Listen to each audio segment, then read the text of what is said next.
நல்லுள்ளம் படைத்த நம்மவர்கள் அனைவருக்கும் எனது வணக்கத்தை தெரிவித்துக் கொள்கிறேன்.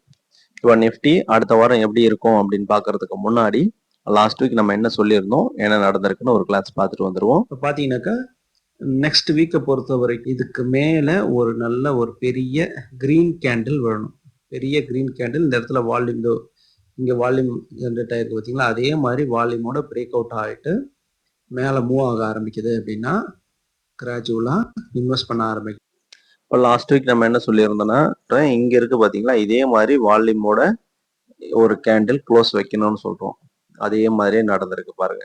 அடுத்தபடியா நம்ம என்ன சொல்றோம்னா, எஃப்ஐஐ வந்து பையிங்க்கு வரணும் அப்படின்ற மாதிரி சொல்றோம். எஃப்ஐஐ வந்து பையிங்க்கு வரணும், அது கொஞ்சம் கொஞ்சமா ரெடியூஸ் ஆகணும்னு சொல்றோம். இங்க பாருங்க, எஃப்ஐஐ டேட்டாவை பொறுத்த வரைக்கும் 793 crore இருந்து இன்னும் கம்மி பண்ண ஆரம்பிச்சு பையிங்க்கு வந்தாங்கன்னா மார்க்கெட் பாசிட்டிவா மாறும். இன்வெஸ்ட் பண்ணணும்னு நினைக்கிறவங்க, லாங் டேர்ம்ல பண்றவங்க, ஒரு 5 இயர்ஸ்க்கு நான் வந்து டச் பண்ண மாட்டேன் அப்படின்றவங்க மட்டும் எதுல வந்து அதிகமான ஃபால் ஆகிருக்கோ அதில் வந்து பொட்டன்ஷியலான ஸ்டாக்கா இருந்தது அப்படின்னா பை பண்ணுங்க.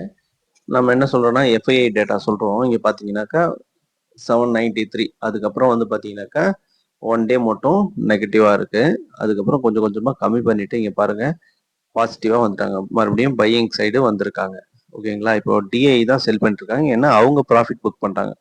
இப்போ இருந்தாலும் மார்க்கெட் வந்து பாசிட்டிவா மூவ் ஆகிறதுக்கான வாய்ப்புகள் இருக்கு.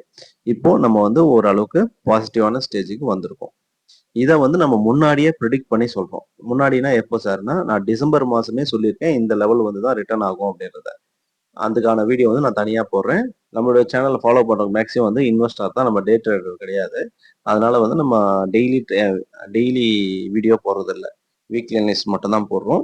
மேல வந்து இது க்ளோஸ் வைக்கும்போது நம்ம கேண்டில்ஸ் பத்தி நம்மளுக்கு ஏற்கனவே நீங்க நம்ம சேனலை ஃபாலோ பண்ணீங்கன்னா தெரியும். கேண்டில்ஸ் பத்தி வீடியோ போட்டிருக்கேன், பார்க்காதவங்க கீழே டிஸ்கிரிப்ஷன்ல கொடுத்துருக்கேன், அதை பாருங்க.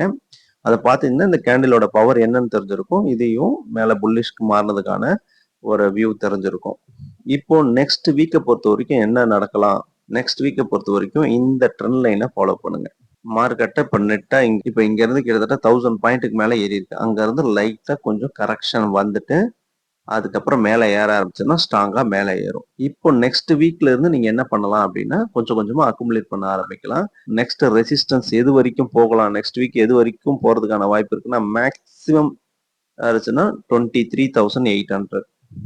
ஓகேங்களா, இந்த லெவல்ல இது வந்து நல்ல ஒரு ரெசிஸ்டன்ஸ் பாருங்க. நெக்ஸ்ட் வீக்ல வந்து பாத்தீங்கன்னா இது வரலும் கரெக்ஷன் ஆகிட்டு இங்க வந்துட்டு இப்படி மேலே ஏறலாம் ஒண்ணு. அப்படி இல்லைன்னா இதுக்கு மேல க்ளோஸ் வச்சதுன்னா ஷூரா இந்த லெவல் வரைக்கும் ஃபாலோ பண்ணி பாருங்க. 23,800 இதுக்கு மேல வந்து கேட்ச் பண்ணாதீங்க, கேட்ச் பண்ண ட்ரை பண்ணாதீங்க. ஏன்னா கொஞ்சம் கரெக்ஷன் வந்துட்டு தான் போகணும். அப்படியே மார்க்கெட் மேலே ஏறுதுன்னா ஸ்ட்ரென்த் இல்லாம ஏறுதுன்னு அர்த்தம். ஒரு ரெட் கேண்டில் ஃபார்ம் ஆயிட்டு அதை பிரேக் பண்ணுது அப்படின்னா நம்ம ஷூரா இன்வெஸ்ட் பண்ண ஸ்டார்ட் பண்ணலாம். இப்போ நீங்க என்ன பண்ணலாம்னா, உங்க போர்ட்போலியோ மைனஸ்ல இருக்கு அப்படின்னா அந்த ஸ்டாக்கை மட்டும் ஃபோக்கஸ் பண்ணுங்க, அதுல மட்டும் இன்வெஸ்ட் பண்ண ஆரம்பிங்க. வேற ஏதாச்சும் உங்களுக்கு பிரேக் அவுட் ஆயிருக்கு ஸ்டாக், ஏதாச்சும் உங்களுக்கு நல்ல ரெக்கமெண்டேஷன்ல இருக்கு அப்படின்னாலும் நீங்க வாங்கிக்கங்க. நன்றி, வணக்கம்.